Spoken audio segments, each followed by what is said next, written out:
Okay, let's begin. So, ang lesson natin ngayon is the Philippine pop culture, ang masa, social media, at ugnayang kapitalista. So, in this topic, we would like to connect the aspect of the popular culture in terms of the usage of the Filipino, in terms of the Filipinos' way of using social media and how it is connected or driven by the capitalists ng mga Pilipino din, no? Or mga Chinese, no? Mga mayayaman na conglomerates dito sa Pilipinas. Sila talaga yung nagda-drive sa mga tao to use social media. Bakit? Kasi may pera po sa social media. So let's begin.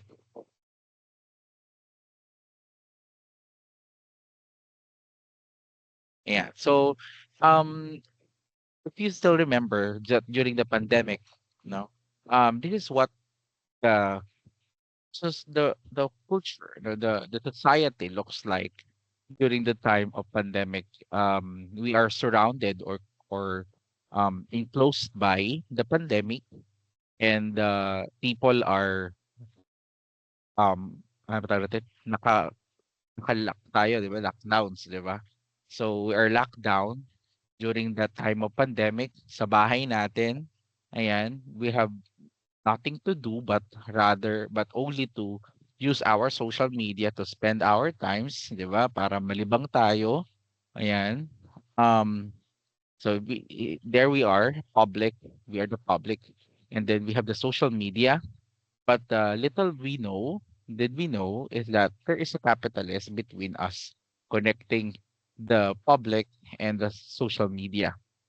So, merong ano, ang social media ay isang media na may makinarya no or mekanismo at hindi 'to gagana kung walang nagbibigay ng gasolina, walang nagpopondo, no, walang nasa likod.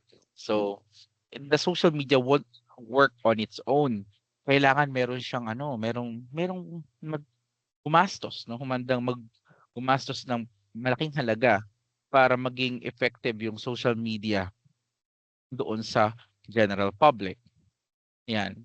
Now, um, we have to understand that in the modern Philippines, we are the neoliberal subject. When you say neoliberal, we are liberal. No? We are free people, makabagong, malalayang mga tao. Ayan. We have to understand that the modern masa o yung mass or yung publiko, no, it's no longer just a passive viewers of a noontime show. They are active prosumers. They produce and consume. Their identity is increasingly defined by their digital footprint and their ability to participate in the attention economy. So, ano yung gusto nating malaman dito or gusto nating sabihin dito? Yung masa na nakasanayan natin during the time ng television and radio, newspaper, na mga passive audiences lang. Meaning, whatever is given to them, they're gonna watch it. Bigyan mo sila ng panoorin sa television, papanoorin nila yon ng walang gasino, no? O ano, yung pinapanood nila. Bigyan mo sila ng mga radio programs and papakinggan nila yon, no? Bigyan mo sila ng lineup ng music or pakinggan nila yon ng buong puso. Ganun yung mga passive audiences. But now, hindi na tayo ganun. No, we are um, active. No, we are active users. We are prosumers.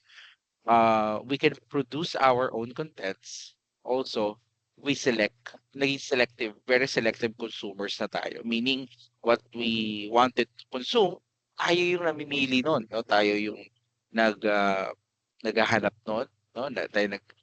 Di ba, pag nag-Spotify kayo, di ba, if you're using Spotify that are premium, di ba, you no longer um, attached to the playlists that are already available. What you're doing is that whenever you wanted to listen to something, you're gonna search it and listen to it. No, it's like a power that you hold on your hand. Okay, okay pa kayo? Nakasunod kayo? Thumbs up na ako, nakakasunod kayo.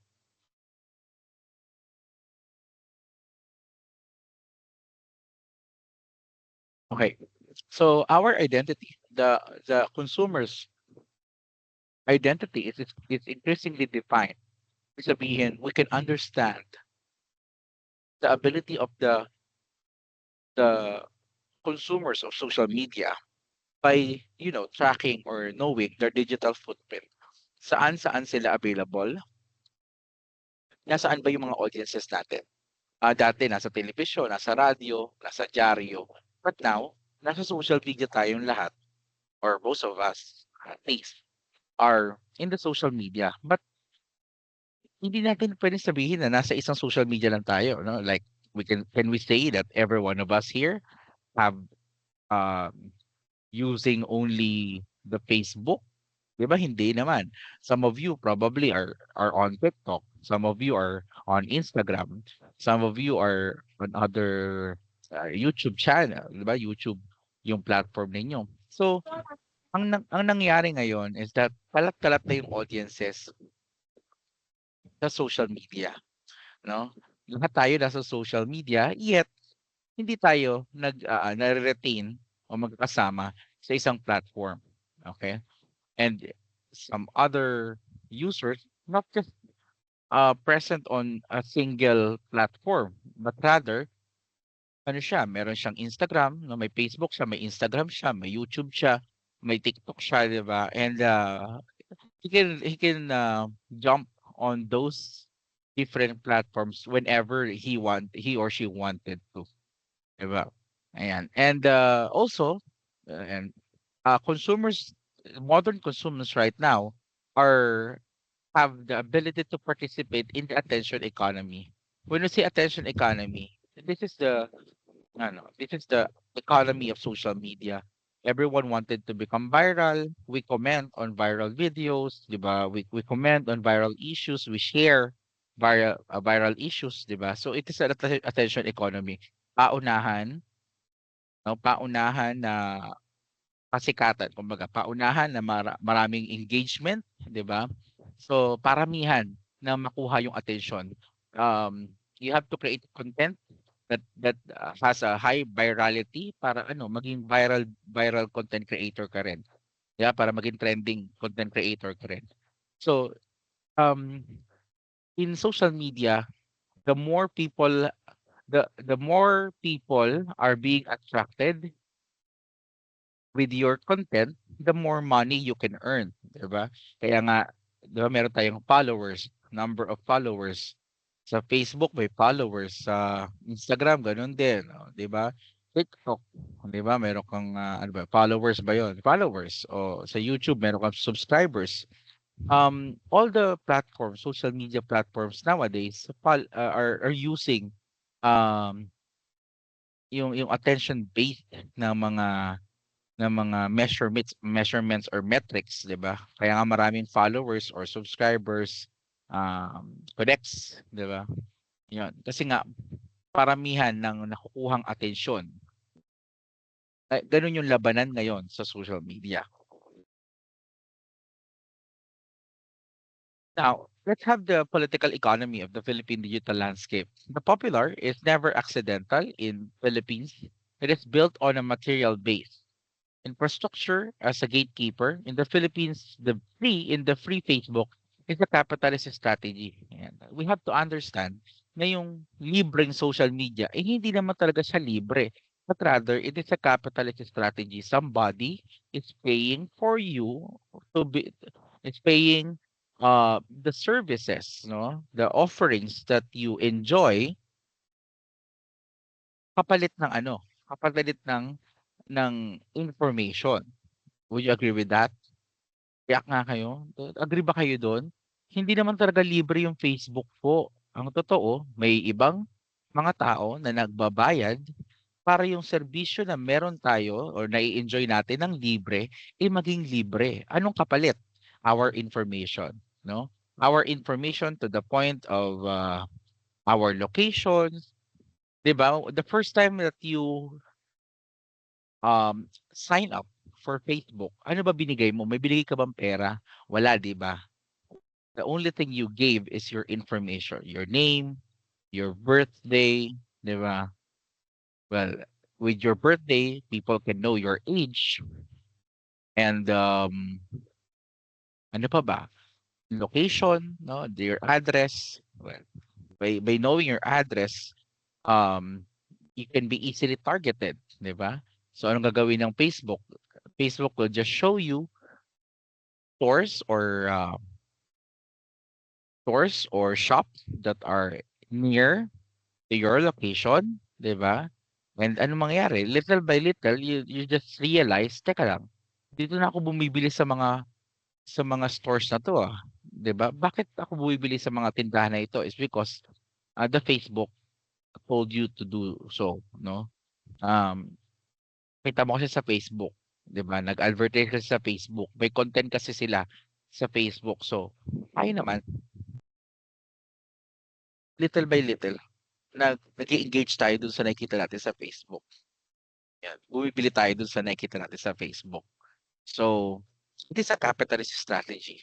Yung mga kapitalista nagbabayad para maging gano'n, para makuha yung information mo, para madali kang ma-target, pumili ng produkto nila. By providing zero-rated access to specific platforms, telecommunications duopolies dictate the boundaries of the Filipino internet. This creates a walled garden where the massa consumes a curated reality that prioritizes high engagement, low bandwidth content like memes, text-heavy posts over data-heavy nuanced information. So, ang ginawa ng social media, nagmukha siyang walled garden. Ibig sabihin, isa siyang garden, isa siyang lugar, no? May mga bagay, may mga flowers tayo nakikita. These are the contents that because of these flowers, we enjoy our stay in this garden, 'di ba? Ayan, we consume a curated reality. Yun yung mga content, 'di ba? Nakikita natin. Ayan. And ano yung kasunod nun, 'di ba? Saan ba yung kwento ko? So, yung social media ay isang garden. Tayo na consumers are the people staying in that garden. And then we see content. Those are the flowers and other, well, attention magnet na mga content para mag-enjoy yung ating stay, 'di ba? Para ano, para gatasan tayo, no? Gatasan tayo ng information, 'di ba? Tayo rin yung magbabayad ng mga products na ina-advertise, 'yun. Pinapasa sa mga consumer yung ibinabayad ng produkto sa kanilang advertisement, 'no? Gano'n yung nangyayari. Halimbawa, napansin ninyo yung mga may advertisement ng mga produkto, halimbawa Tide or Ariel. Mas mahal ng 'di hamak yung Ariel and Tide sa iba pang, ah, sabon 'no, na panlaba sa market. Bakit gano'n? Kasi ipinapasa ng Ariel sa consumer yung gastos na kanilang ibinabayad sa advertisements. Sa advertising, sa pag-advertise, 'di ba? Naiintindihan niyo yung sinasabi ko, yung logic na nangyayari. Lahat gano'n ang negosyo sa Pilipinas, 'no? Lahat ng bagay halos ipinapasa sa consumer. Just recently, 'no, the Meralco, yung Meralco, meron siyang nilagay na lifeline, 'no? It is a government in no, issued memorandum to aid the poor and the poorest family in the Philippines. Kaso kayo na ipinasa doon sa mga iba na kumukonsumo. Kahit sabihin mong ₱10 lang yung ipinasa sa iyo, but still, ₱10 is a ₱10. It's a money, money is a money, 'di ba? So hindi pa rin dapat gano'n. Kaso gano'n sa Pilipinas, lahat ng bagay ipinapasa sa atin. Look at the gasoline, 'di ba? Yung gasolina, may excise tax, may value added tax, all those taxes kayo ng ibinibigay yan dun sa mga consumer, yung sa bumibili ng produkto. At yung kita, buong-buo na nakukuha ng mga kapitalista. Naiintindihan niyo? Nakasunod kayo? Parang isa lang nagre-react dito, Yung iba ano, baka ma-punish yung reaction button diyan sa ano niyo, sa cellphone ninyo, 'di ba? Ayan, thank you. Okay, so yeah, of course, Facebook is the gatekeeper. Silang dalawa yung wall. Sila yung platform kung saan tayo ay nakokontrol o tayo ay minamanipula ng mga kapitalista. Another is the commodity fetishism of the like, and Marx's concept of commodity fetishism suggests that social relations are obscured by the exchange of objects. In social media, the human connection is fetished through metrics, likes, shares, and views. These metrics hide the digital labor of the user and the exploitative algorithm of the platform. So, yan, magkaroon tayo ng commodity fetishism. When we created the content, we want a high engagement on that content, 'di ba? Gano'n ba kayo? Siyempre 'di ba nag-post kayo, gusto niyo maraming likes, maraming shares, maraming views yung ginawa ninyong content, tama? 'Di ba? So, kung tawag diyan sa feeling na 'yan, 'no, yung desire na 'yan to gain so much engagement with whatever we created or we posted social media. It's a commodity fetishism. When we created a content, we want people in the social media to consume it, 'di ba? So somehow itong shares, likes and views na ito hides the digital labor. Paanong sabihin mo, grabe yung ginawa mo para makapag-create ka ng video. Sino rito yung mga nag-e-edit ng video, 'di ba? React nga yung mga nag-e-edit ng video diyan, 'di ba? Alam mo yung hirap sa paggawa ng video, gumawa ka nga lang ng ano, eh, happy birthday na ano, eh, na content, 'di ba? Grabeng hirap mo na, 'di ba? When you try to create a content about on TikTok, 'di ba, yung sinasabayan mo yung sayaw, 'di ba? Ano, ang hirap, 'di ba? Kasi ilang beses kang nagte-take dun, eh. Ilang beses yung take mo para lang makagawa ka ng content na tingin mo pasado 'no, sa gusto mong mangyari, 'di ba? Agree kayo dun? So may digital labor, may hirap tayong nangyayari, ginagawa,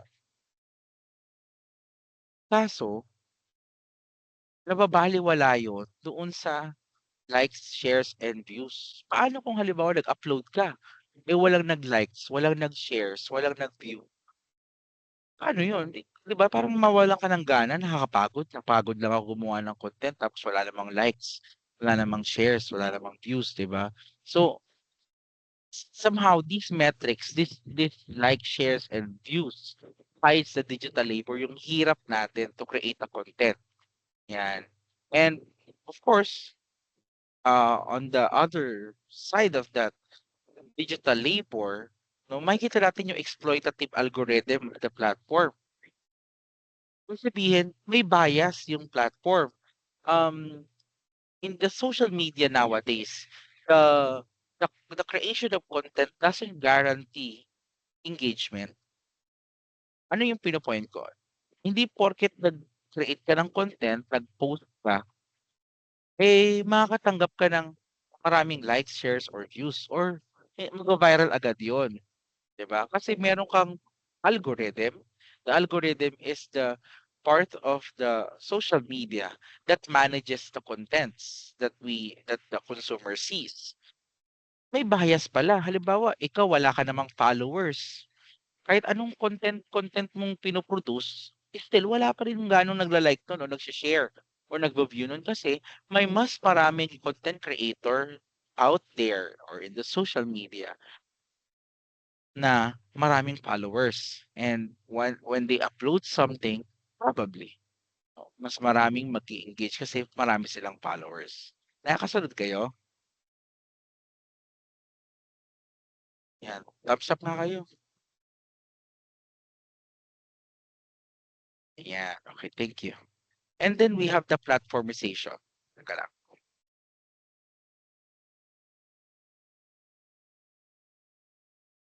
Inom akong buko eh. Kaya may ano, may nguya na may buko. So, we are seeing the platformization of Filipino culture where even traditional festivities like fiestas or Noche Buena are performed specifically for the logic of the platform. No? Kailangan Instagrammable, kailangan aesthetics, turning lived experience into a digital asset. Mema content tayo. Grabe yung laganap ng mema content, mema mindset ng Pilipino. 'di ba? Isa nga mandidiri ka na lang, eh, 'di ba, mangingilabot ka na lang for the sake of content, gagawin mo 'yun, 'di ba? So, ano gagawin nila kunwari tutulong sila, 'di ba? Papamigay sila ng pagkain, papatakbuhin muna nila yung tao bago nila tulungan, 'di ba? Paunahan, kompetisyon, mangyayari mag-aaway-away pa yung tao, 'di ba? Imagine mo yung mga nag-aano, yung paunahan na makakuha ng pera, 'di ba? Nakita mo, bibidyohan nila kung paanong nagkokompetensya yung mga Pilipino, hindi na lang tumulong, 'di ba? Hindi na lang tumulong, kailangan pang may pahirap ng kaunti doon sa mga ano, kasali, 'di ba? Gano'n ang Pilipinas 'no, gano'n yung nangyayari.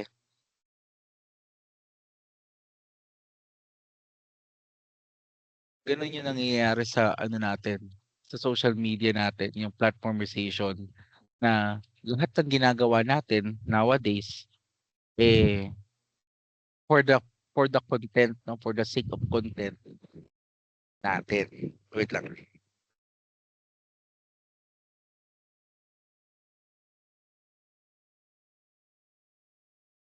Hello, hello. Ayan.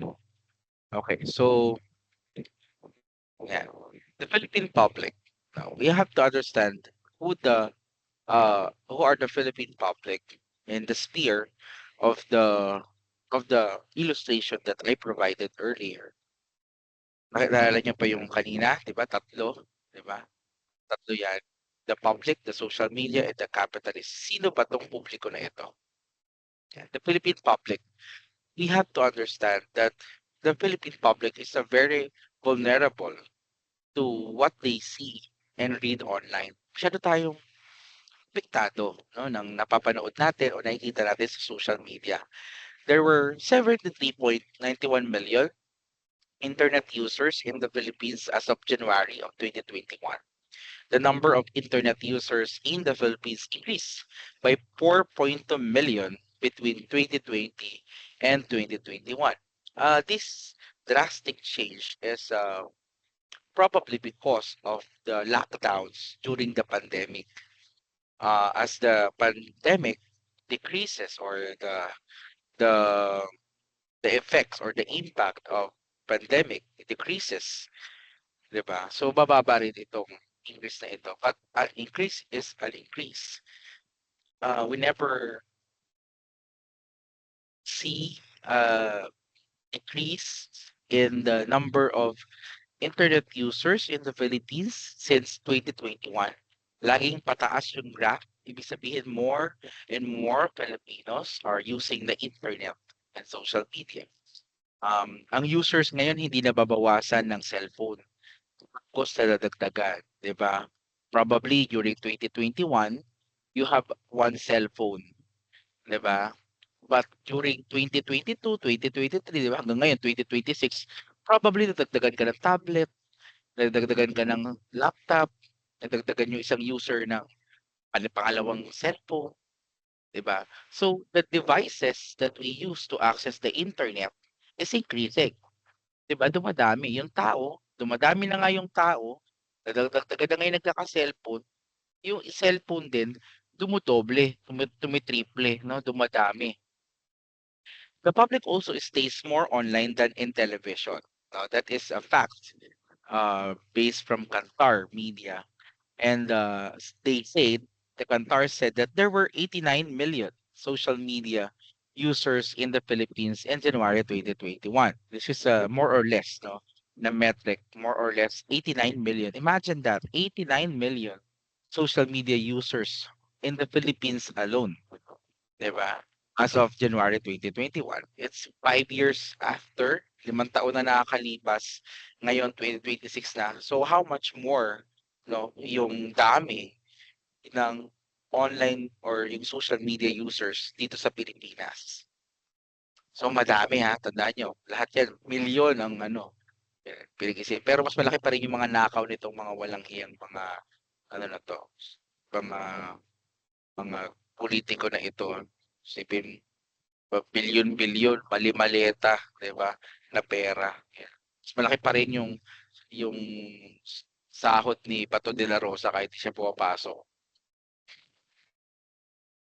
the Philippine public also pays their most of their purchases to what they see in social media.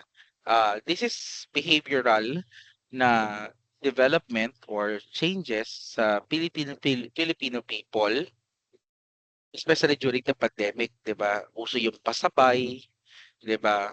And then we have Lazada, we have Shopee. So, ang ginagawa ko, ano nakikita natin, nabubudol tayo na nakikita natin. So, the Filipino consumers behave in a certain manner when it comes to purchasing products in the market.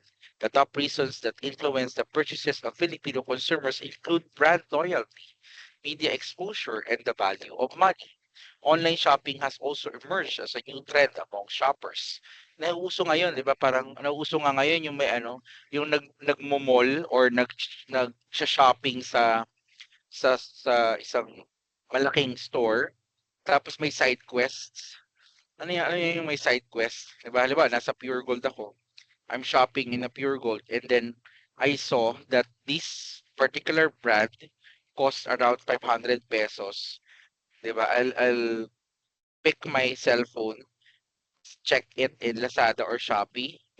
If the price in Lazada and Shopee is cheaper, 'di ba, yung order natin, i-add to cart natin, 'di ba? Nauuso yun ngayon. Kumbaga, yung mga tao, they don't just go to the shopping mall to shop, but they do it simultaneously, no? While they are in the shopping mall, they are also ordering online, 'di ba? Na-try niyo na ba 'yun? Ginagawa niyo ba 'yun? Taas nga kamay nung gumagawa nun dito, 'di ba? Mas mura, teka, nakita ko 'to sa TikTok, mas mura 'to, eh. Sa TikTok na lang ako bibili, 'di ba? So, o-orderin sa TikTok, ayan. Walang gumagawa sa inyo. Wala pa kayo siguro mga ano, pera 'no, 'di ba? Wala pa kayong pera kaya 'di ko pa alam yung shopping, eh, taga taga ano lang po ako, taga Bitbit lang po ako, taga tulak lang po ako ng card. Tulak ka pala, 'no, tulak ka ng card, 'di ba? So, the quarantines makes the public more online dependent society. Yeah. Using crowdsourced data, OpenSignal said time on Wi-Fi network rose 13.4% week on week to 63.3% in the third week of March. Itong metrics na to ng OpenSignal na ito happened during the March of 2020, no, yung unang Marso kung saan diniklara na meron tayong lockdown and other stuff for the pandemic, 'di ba? So talagang 13.4% week on week to 63.3%, no? Yung gumagamit ng online during the third week of March. And the social media. Social media, and the second variable and the diagram that I showed you is the social media. Social media is said to be the pathway of the capitalist, the rising of the stars and the influencers. Diba? We got to meet rising stars in the social media that doesn't come with the television, or hindi siya nanggaling sa Starstruck, hindi siya nanggaling sa Star Circle Quest, hindi siya nanggaling sa iba pang mga star, ano yun, bahay ni Kuya, ng PBB, hindi siya galing doon. May nag-viral, may itsura, di ba? And then sumikat. For example, Maine Mendoza, di ba? Maine Mendoza, we got to see Maine Mendoza doon sa Dub Smash ba yun? Diba? Parang nagda-dubbing siya. Diba? Doon siya sumikat, may itsura, maganda, may pera din, no? Hindi yung ganong lingid man sa kaalaman ng iba. Pero Maine Mendoza's family are the owners of McDonald's, most of McDonald's in the province of Bulacan. Marami kayong makitang mga McDonald's sa Bulacan, San Jose del Monte, Marilao, Bukawi, Santa Maria, yan yung paikot na yan, or Sagaray, yung mga areas na yan. Marami sa mga McDonald's dyan ay pagmamayari ng pamilya ni Maine Mendoza. So that's the reason why, Itbulaga get her as part of their show, 'di ba? Akala nyo ano lang, no, like, parang si Raisa May, 'di ba? Si Raisa May Dizon. Siya talaga dahil matalino siya, cute nung bata, 'di ba? Nung bata pa siya, cute siya. Ngayon, di na ako nakakita sa kanya, eh. Medyo pag nakikita ko na siya, medyo na naiinis-inis na rin ako, eh. Kasi huwag mo idamay yung bata, pero yun nga, um, oh, 'di ba? Nakukutan pa ba kayo kay ano, Raisa May ngayon? 'Di ba parang dalaga na si Raisa May, eh, 'di ba? Pagka nag-asal bata siya babatukan ko na siya, eh. Pero yun nga, um, Rising of the Stars and Influencers, Malupiton, 'di ba? Si Malupiton, ayan, si Malupiton hindi yan nanggaling sa PPP, 'di ba? Pero maraming marami ng mga Pilipino kilala si Malupiton, 'di ba? Sino pa ba? Marami tayong marami siguro. There's so much to mention. Yan, if you're really ano, a native of social media. Yan. And then we have the influencers versus TV artists, 'di ba? Yung TV artists right nowadays, they are also content creators in the social media, 'di ba? Just like Jeneline Mercado and Dennis Trillo. 'Di ba? Meron silang mga if you are followers of their account, makita ninyo gumagawa sila ng content together, 'di ba? Sino pa ba? Maraming mga artista. Halos lahat ng artista, they are not just TV artists, they are trying to, survive or thrive in the social media as an influencer. Ganun din naman yung influencer. Pero most of the influencers are nasa social media lang at wala sa television. The lives and the other interactive contents, yung lives is yung live content. Ayan. Nauso yung live na yan. Actually, bago lang yan halos. During the pandemic lang yung mga lives. Ayan. And other interactive content, di ba? Naalala nyo pa yung TikTok AI? Di ba? Yung, thank you for the ice cream. Ice cream good. Ice cream yummy. Di ba? Ice cream good. So, ayan, saka yung mga aso-aso, di ba? Thank you for the, yung sa dog, tapos pag aasal-aso siya, kakahuli siya, di ba? TikTok AI yung ganun. 'Di ba? Marami 'yan, 'di ba? Um, Marami pang iba 'no, especially itong mga lives and other interactive content na masyadong nag-ano 'yan doon sa sorry, but I have to mention it, but marami nag-ano 'yan, nag-boom 'yan probably doon sa mga medyo sexy sites, na mga sexual sites, 'di ba? Like, ah, ano ba 'yun, isa yung nakalimutan ko, 'di kasi ako pupunta sa mga gano'ng website, eh, pangit mga gano'n. Pero yung Yung OnlyFans, ayan, OnlyFans.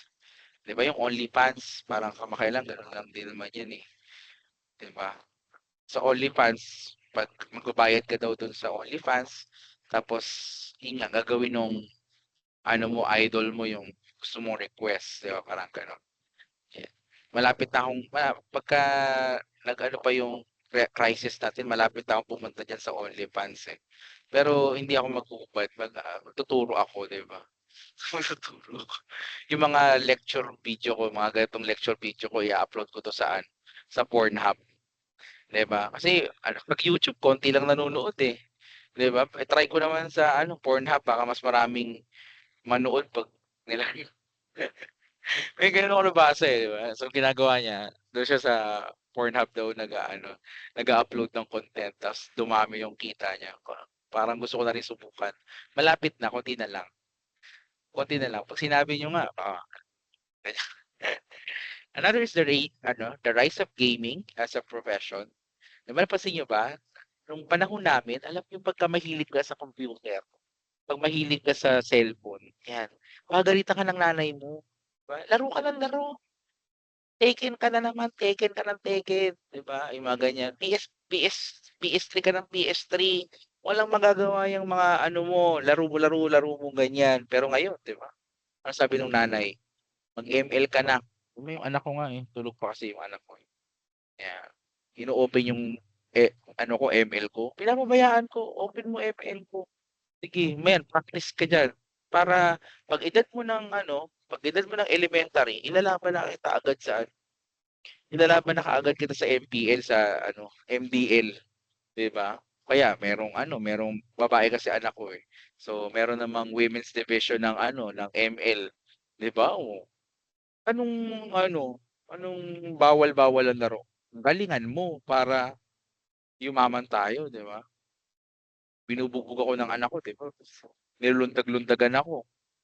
Okey lang sa'kin 'yun kasi ang iniisip ko pagka Pagka lumaki yan, di marunong na siya mag-gymnastics, marunong na siya mag-ano, wrestling, di ba? Ilalaban ko siya, di ba? Tawag doon pamumuhunan.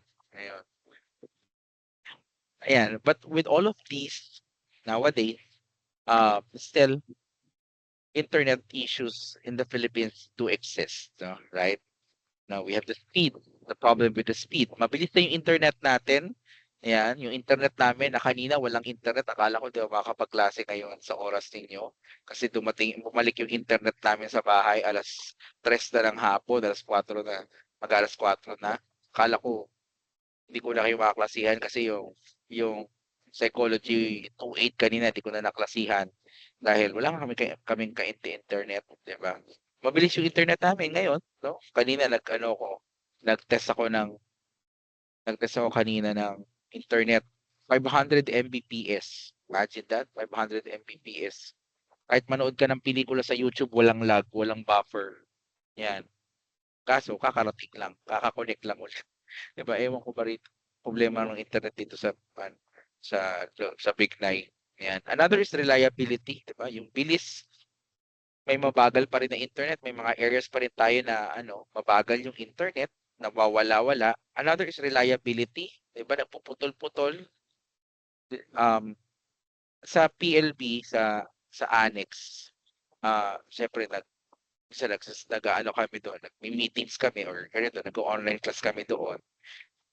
Talagang mahirap yung internet ng smart.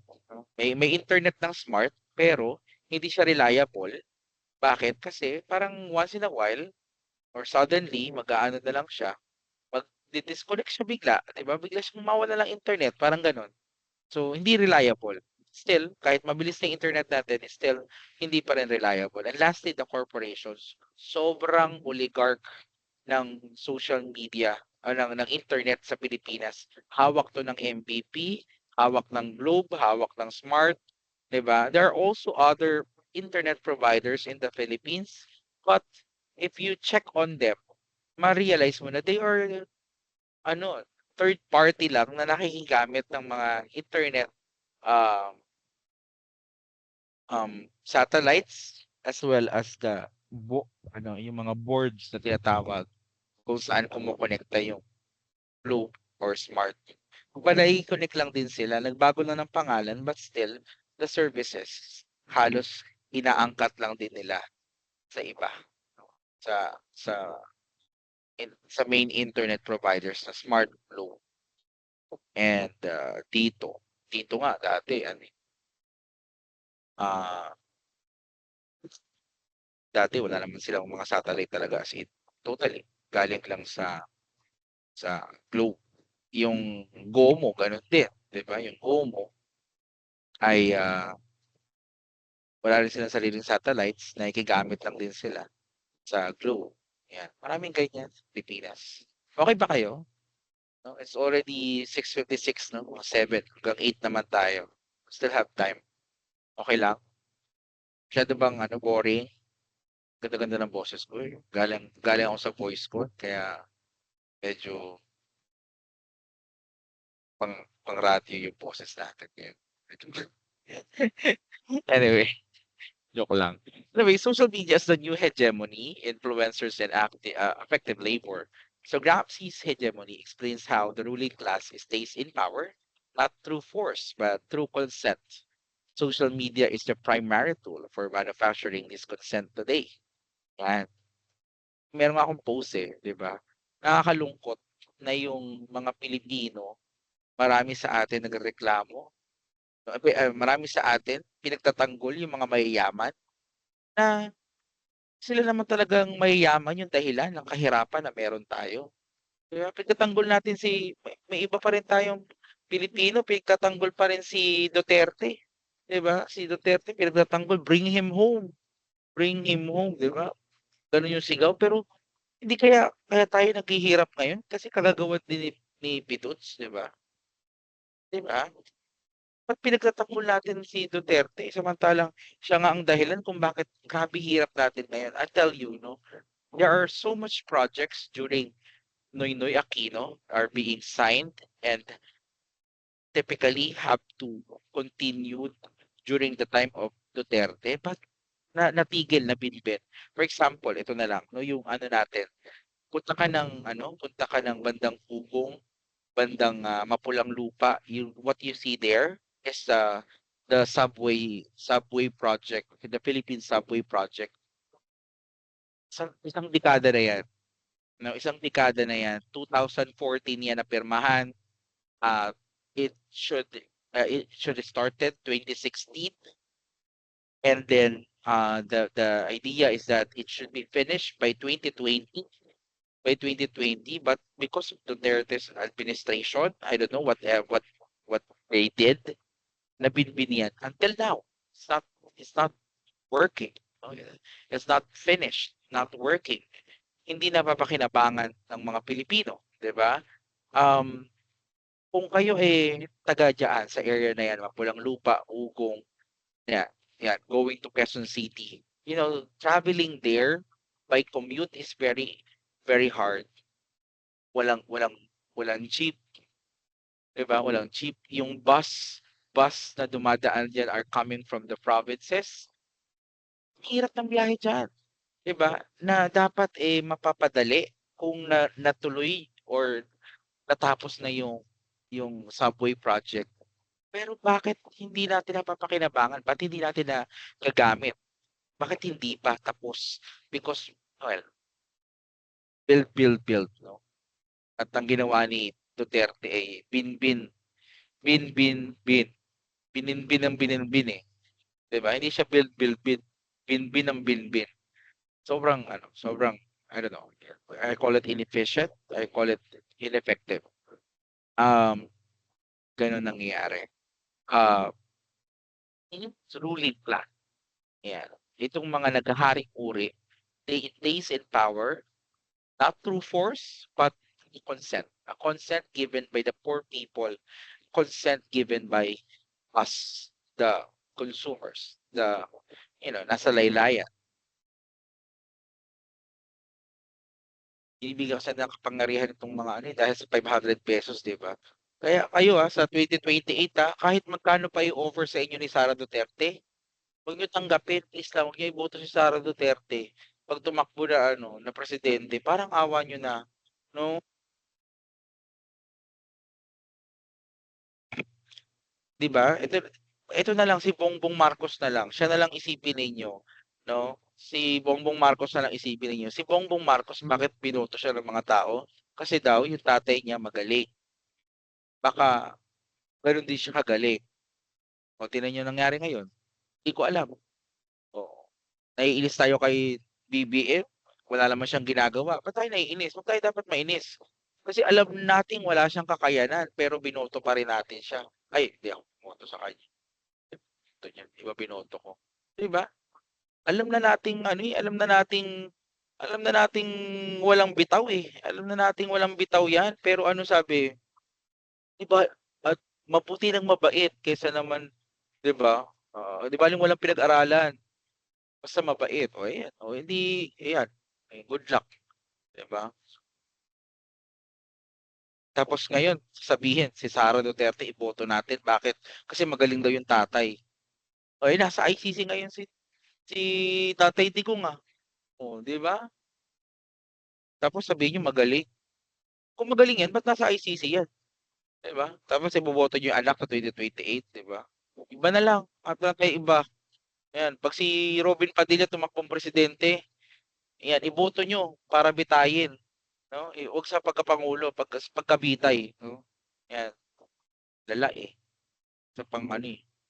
sa wala wala ng utak, wala pang bitaw, lahat na lang wala. Puro meron lang itlog na malaki. Yeah. So performative authenticity. So the most successful digital content in the Philippines thrives on relatability.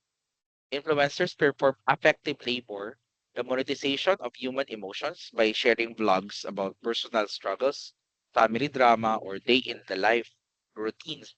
They build a parasocial relationship with the massa. This relatability is then sold to advertisers. So, ganun nangyayari sa social media natin. Itong mga content creator, they create contents that are very effective, very human, no? very attractive sa human experience, 'di ba? Lang, kung ba yung basurahan ko? Tumaksi ng paa ko. Teka lang.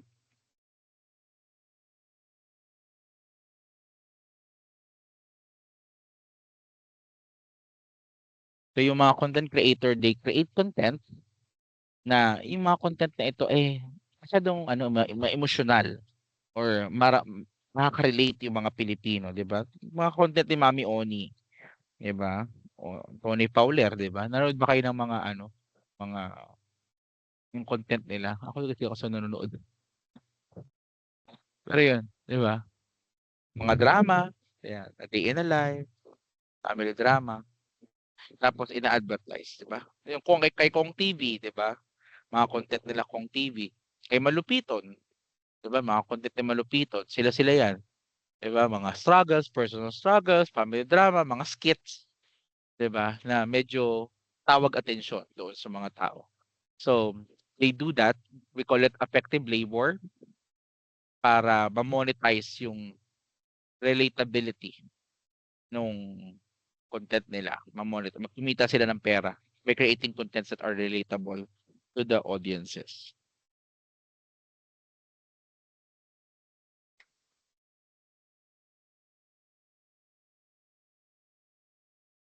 Ayan, Islam Chronotope, critical look at the Philippine media reveals the recurring use of the slum as a setting. So, panood nyo yung mga content nila, ano, malupiton, di ba? Saan ba sila malupiton? Nasa mansion ba? Wala. Nasa kalsada lang, di ba? So, more on ganon, yung mga nakikita natin sa social media, mahirap na nagko-content create. Yung mga mahihirap na Pilipino, ang napapanood nila, mga content din ng mga mahihirap. Content din na tungkol sa mahihirap, tungkol sa paghihirap. In a digital space, this manifests as poverty porn or the aestheticization of urban decay. Capitalist relations allow creators to profit from the visual representation of poverty without addressing the systematic issues that cause it. Lungkot, no? We feature stories about poverty. We feature stories, skits of poor family or poor people.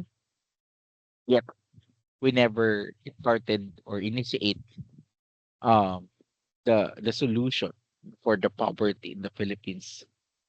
Parang naging ano, naging normal na na ano na danas yung buhay natin, 'di ba? Parang okay na mahirap, sanay na lang tayo, 'no? Ako nga kanina may nabasa ako kaninang we mislook the the survivability to luho, 'no? Titingnan natin na halimbawa, kakain ka ng Jollibee, other people might call that luho. Luho mo naman, kain ka lang Jollibee pa, 'di ba? But hindi kasi nila naiintindihan na that eating out and or eating in Jollibee is part of our survivability. No, that eating out help us to, pursue better or continue our lives, 'di ba? Totoo 'yun. Ako sa akin personally, pagka siyempre may anak ako, yung anak ko mahilig sa Jollibee 'to, 'di ba? Mahilig sa SM. Talagang kailangan ko magsumikap magtrabaho kasi pagka tatamad-tamad ako, paano ko madala sa SM 'tong anak ko? Paano ko madala sa Jollibee? But I never consider that as luho. No, I never consider that as masyadong maluho or luho. But rather part of my survivability because whenever I see my daughter, being happy eating in Jollibee, kahit ang konti-konti niya kumain, kahit fries lang naman talaga yung gusto niya do'n at gusto niya magtatakbo lang sa Jollibee. Well, it helps me to dream more or gives me strength to pursue, 'di ba? It's part of my survivability, 'di ba? So, ang hirap ng gano'n sa Pilipinas, sinasanay tayo ng social media na yung mga bagay na deserve naman natin, tinatag nila as luho. Tina para bang kalabisan ang kumain. Samantalang kailangan naman talaga ng taong kumain, 'di ba? Ayun. So we experience those things because of the slum chronotype in the Philippines, because of the dominating um story of poverty and the struggles in the social media that we usually or frequently consumes. Okay ba kayo? Thumbs up nga kayo diyan o kaya ano react nga kayo. Oo, pagpasensyahan niyo na medyo mahaba yung discussion natin, 'di ba? Oo, ngayon na lang tayo nakapagklase ulit, 'di ba? So, ngayon. Okay. Now thank you for the reactions. So algorithmic polarization and algorithms are not neutral. They are designed for profit by prioritizing content that triggers outrage or aspiration. They fragment the massa into echo chambers, making collective class consciousness more difficult to achieve. Okay. Ano yung algorithmic polarization? So algorithm is part of the social media. It is like it's like the programmer. Sinabing programmer, algorithm is the one that manages what or which content or what are the contents, the lineup of the contents that we get to see whenever we move our hands in the social media. Alam mo, nag-scroll up tayo, what is the next content that we gonna see, no? Um, Algorithm is the one that designs the content that we see online. Ayan. So, maraming ginagawa yung algorithm. But we have to understand that it is never neutral, meaning it has biases. It has bias on what is trending. It has bias on who or what content have so much engagement. So, kung ano yung content na maraming engagement, probably yun yung makikita mo. Yun yung isa-suggest niya, panoorin mo to, people are seeing this. So, why not see it too? 'Di ba? So, are designed for profit. Yung mga viral content, high engaging content, it also contains advertisements. So, ang ginagawa ng algorithm, ipapapalabas niya hindi yung may quality, but rather yung maraming engagement, yung maraming nanonood. O kaya, whenever paid the platform to boost content, yun yung ipapapalabas niya, ipapakita niya sa mga tao. So, halimbawa, ako, content creator ako, so malupiton ako, mayroon akong in-upload na bagong content, I can pay Facebook para marami pa yung makapanood ng content na ginawa ko. Um, Not because content is high quality or contains high quality ideas or knowledge, but you know, driven by profit. Kasi may bayad siya, may pera siya, mayroon siyang pangapital pang-capital para i-boost yung content. So, kahit gaano ka walang kwenta yung content, basta may tamang bayad na binigay yung content creator si platform, the platform will, of course, advertise or suggest the content.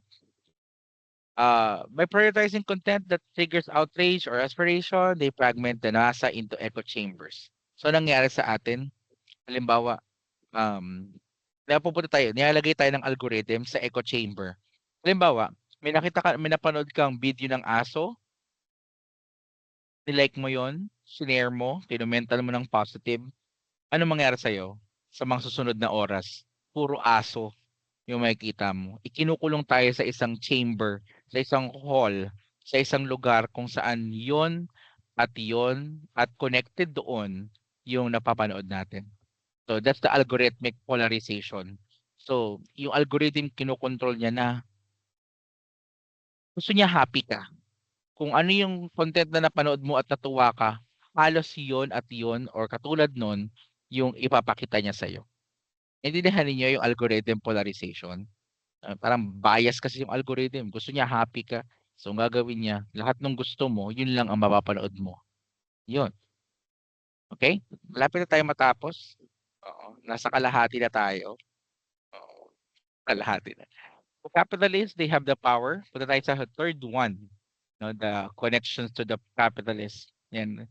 Manny B. Pangilinan, Lopez, Goson, ayan. Marami pang iba. Si Ramon Ang. Yeah. So they have the power to control the internet connection. That's true. Akala nyo lang wala, pero meron. So these internet providers, the Smart, the Globe, the PLDT Smart, ano pa ba, the Dito, whatever internet provider, they can control which sites you can access and what are the sites you cannot access. So they have the power to control the internet connection. Kaya nilang pabagalin. Halimbawa, ayaw nilang magbasa ka ng mga anti-government content. Ang gagawin nila, kapag pupunta ka na sa website ng mga anti-government website, tatanggalan ka nila ng internet. Matagal mag-load. Kaya pag matagal mag-load, anong mangyayari sa'yo? Ako na, lipat na ako ng iba. So, ganun yung ginagawa nila. Parang hindi totoo, no? Pero nangyayari yun. Akala nyo lang hindi. No, kaya nilang gawin yun. They can manipulate people through the access, no? Bibigyan ka nila ng access kung ano yung contents or websites that they find beneficial to them. And kapag walang pakinabang sa kanila o kaya can create ano, either other results, wait lang bebe, other results, pwede nilang tanggalan ka ng internet. They have the power to control what we see in the internet. Yun nga, kung ano yung makikita natin, magkapangyarihan sila doon. Papabagalin lang nila, tatanggalan nila internet. Diba? They have power to know about the public's behavior and plan or react accordingly. Yan. Yung cellphone natin,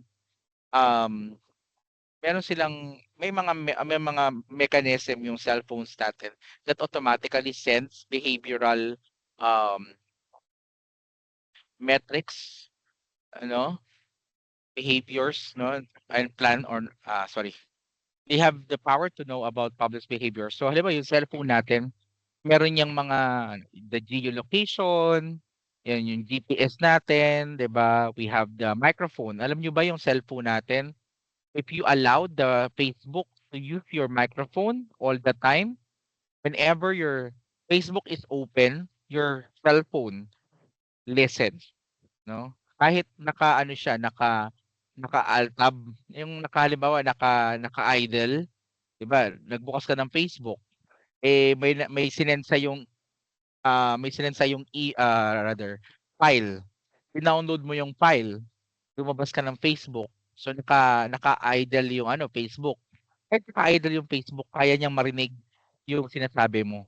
Kaya minsan magugulat ka, pinag-uusapan niyo pa lang, anong sabi mo? Parang ang sarap ng mang-inasal Sarap ng mang-inasal. So marinig yun ng Facebook, anong gagawin niya? Makita mo, uy, mang-inasal nag-advertise, ina-advertise sa'yo. Gano'n yung social media. They listens to us, 'di ba, yung behavior natin o kaya halimbawa nanood ka ng video tungkol kumakain, 'di ba? Nagmukbang ng samgyupsal. Kinabukasan asahan mo 'yan or mamaya lang may mga advertisement na about samgyupsal. So, 'yan, it sends behavior, uh, public's behavior. And total manipulation of the society during the pandemic, what you see is what your only choice in the market. So, gano'n yung nangyayari. Kung ano nakita mo, yun lang yung choice mo, yun lang pwede mong orderan, no, especially during the pandemic. So, furtherly, the relationship between the Filipino user and the global platform is essentially an extractive one. Unpaid content creation, people or Filipinos, anong gusto nila mangyari? Lahat tayo gusto nila maging content creator because every time a user uploads a TikTok dance or a Facebook rant, they are providing free content that keeps others users on the platform. Diba? Free labor 'yon. yung content mo pinapollow ng iba, pinapanood ng iba, kaya nag-i-stay sila sa platform. This is a form of labor that produces surplus value for multi-billion-dollar tech companies, yet the masa receives only social capital in return. Walang bayad tayo nakukuha. Ang meron tayo, maraming engagement, maraming likes, maraming shares, maraming views. But the question is, nakakabusog ba yun? 'Di ba? Gagawa ka ng content. Ako minsan nadi-discourage diyan, eh, gumawa ng content. Kasi gagawa ka ng content, grabeng hirap sa paggawa ng content ta's wala namang bayad.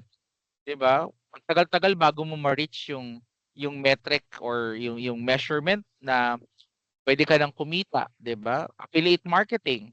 Kung nag-affiliate marketing ka ba, agad-agad ba kikita ka dun? Hindi. Kailangan mo muna gumawa ng content ta's ang damakmak para ano, para kumita ka. Bebe, wag muna.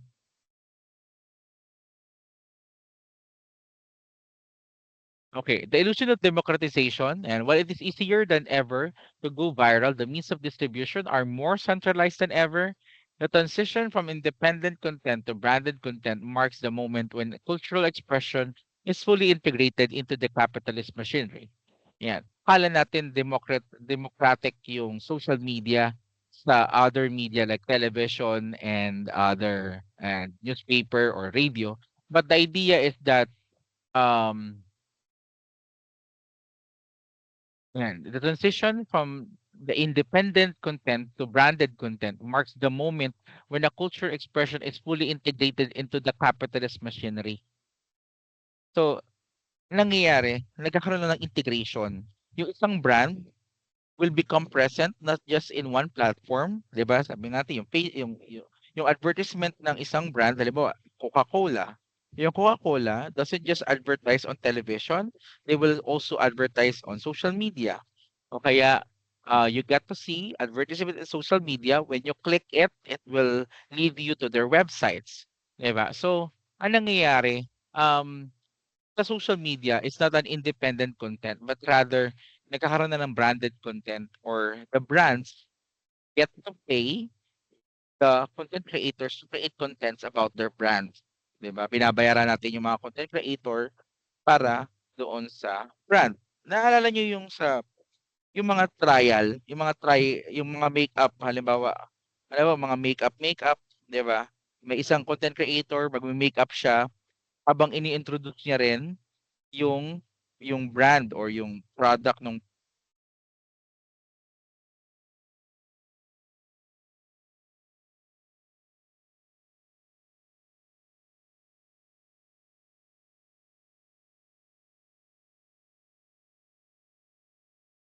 Kantarokan. Oh, wait lang, sige. Okay, so ayun, 'di ba, binabayaran nung brand yung isang content creator, 'di ba, to try the product. 'Di ba gano'n naman talaga naumpisa yung influencer, padalahan ng brand yung isang influencer, gagamitin niya yung ano, unboxing niya kunwari, gagamitin niya yung brand, yung product ng brand, 'di ba? So, yan, hindi talaga siya democratic or wala talaga tayong choices doon sa social media but rather, alam mo yun, ah, ini-integrate lang. And then lastly, the shadow labor of moderation. Thousands of Filipinos work as content moderators, the janitors of the internet. This is the invisible side of the capitalist relationship. Filipino labor cleaning the global digital space of the very trauma and violence that the system often generates. So, yung shadow labor of moderation. Ano ba tong moderation na ito? Imagine there is a content that are sabihin natin hindi gano'n ka-acceptable in Philippine context. Halimbawa, isang OFW ang sorry, kunwari lang. Kunwari isang OFW ay naging biktima ng karahasan sa ibang bansa and then binidyohan 'yon. Kumalat ngayon yung video sa internet. Paano matatanggal yung content na 'yon sa internet o sa social media? Through us, Filipino users. Ire-report natin yung content na 'yon as harmful, offensive, 'di ba? 'Pag na-report natin siya, saka lang siya tatanggalin. ng Facebook. Pag tinignan mo ng maigi, pag pinansin mo ng maigi, pag pinansin mo ng maigi, yung platform gawa na siya, eh. Yung yung yung kumikilos para sa platform halos yung mga users na lang. Ibig sabihin, tayo yung naglilinis din ng mga content na ayaw natin. Kapag hindi natin gusto yung content, offensive sa atin, harmful sa atin, we report it.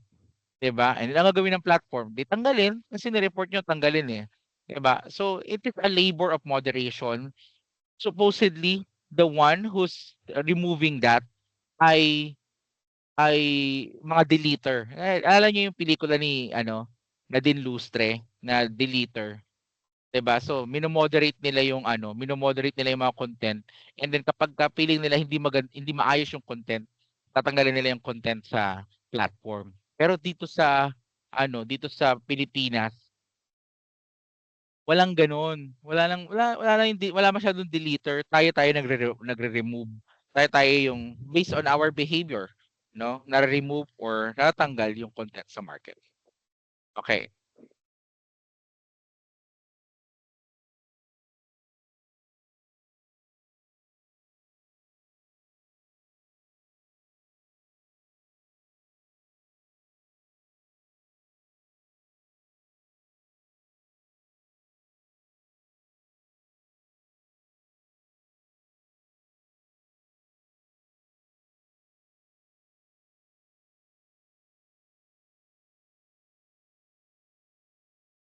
Okay. So, ayan,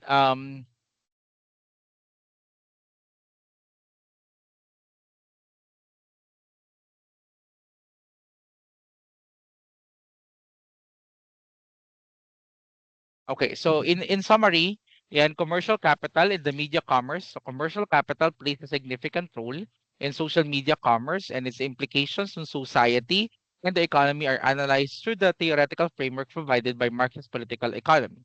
Personal property in the age of social media commerce has become a means to further capital accumulation, as profit accumulation is the central doctrine of the capitalist societies. So dito sa makabagong social media o sa social media, um, yung commercial capital, ayan, plays a significant role. Paano ba 'to pinapaliwanag?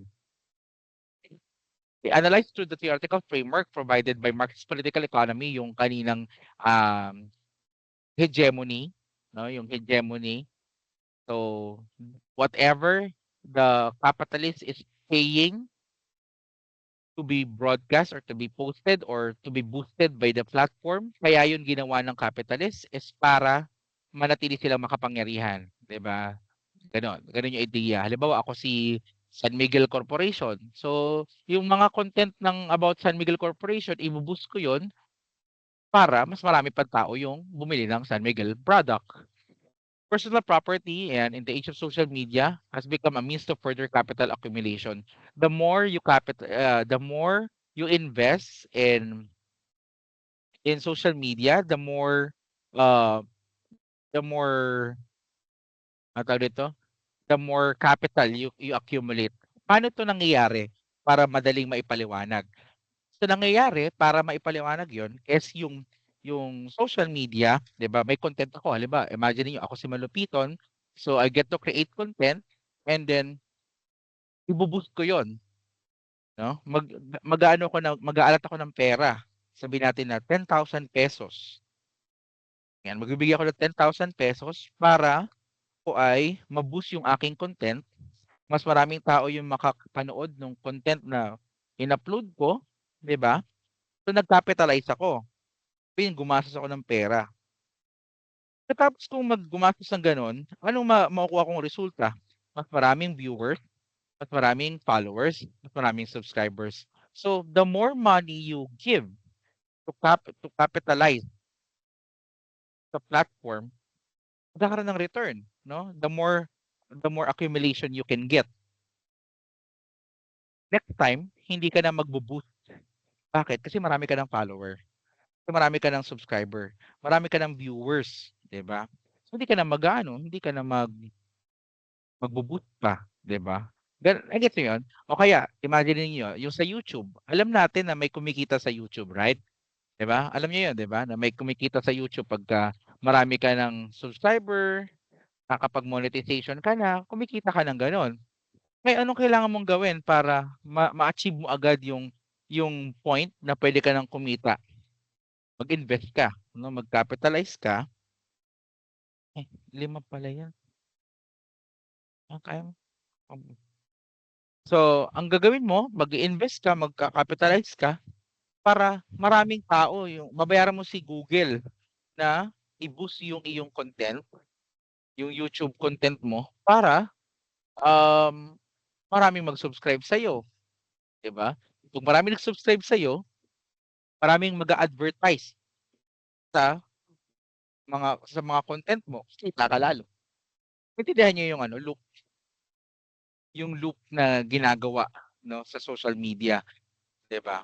Kailangan mo mag-invest. Ngayon kapagka ikaw wala kang pang-capital, pang-kapital para i-boost yung mga content mo or i-advertise ng platform yung content mo, ang gagawin mo dadamihan mo ng ano, content, 'di sisipagan mo, gawa ka ng gawa ng content. Pero yung mga mayayaman, ang ginagawa nila, bino-boost nila yung content nila. And the rise of social media has led to a new type of public sphere where it is centered in Silicon Valley and presents itself as benign. The social media produced by Silicon Valley have further fueled the continuous growth of the internet and mobile communication, which has influenced media and cultural policy. However, the concept of public service media, which rejects the for-profit imperative and it's not the private property of capitalists, has been attacked by neoliberal thinkers. So, itong public sphere and social media, kung tinignan ng maigi, sobrang luging-lugi yung Pilipino, 'no? Yung Pilipinas para tayong ginigisa sa sarili nating mantika.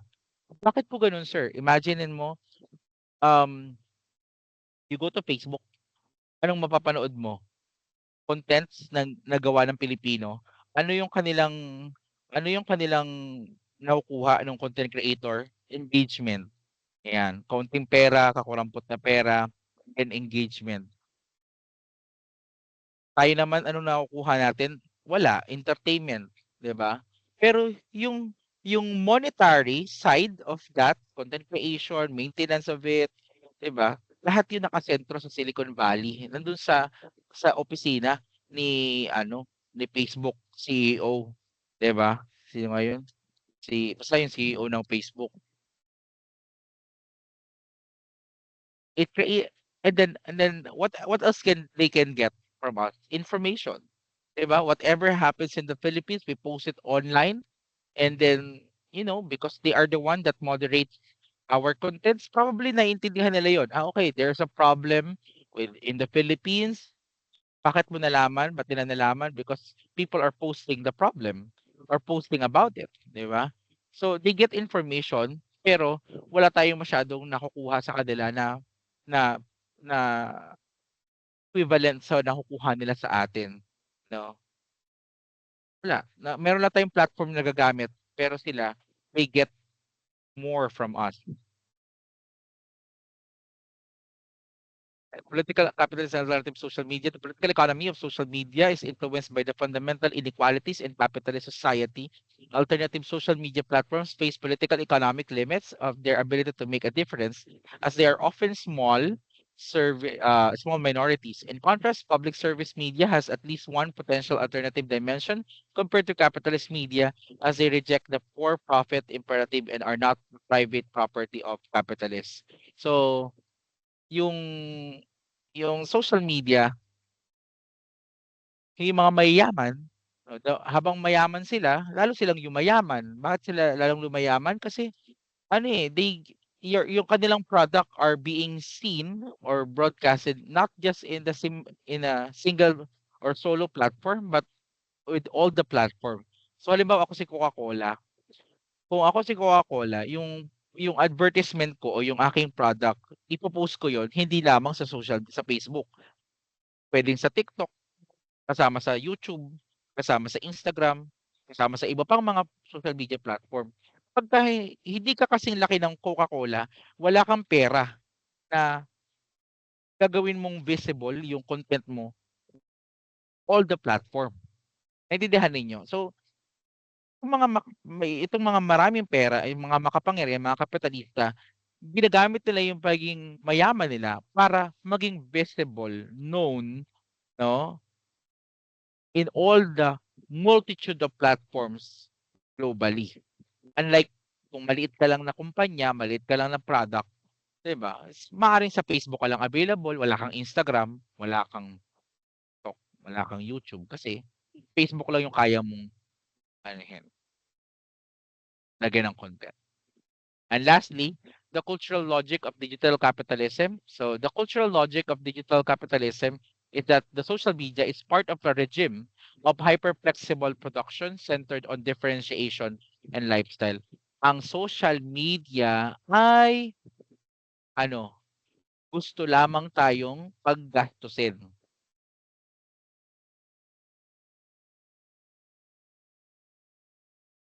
Magpo-post ka ba sa social media ng kahirapan?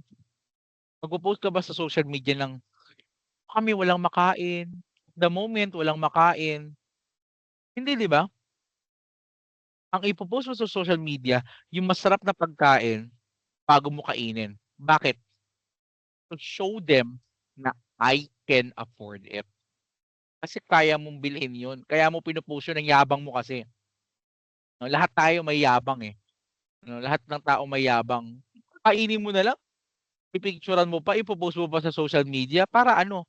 Para ipagmalaki sa buong mundo na afford ko 'to, 'di ba? Ganyan ka napakayabang mo eh.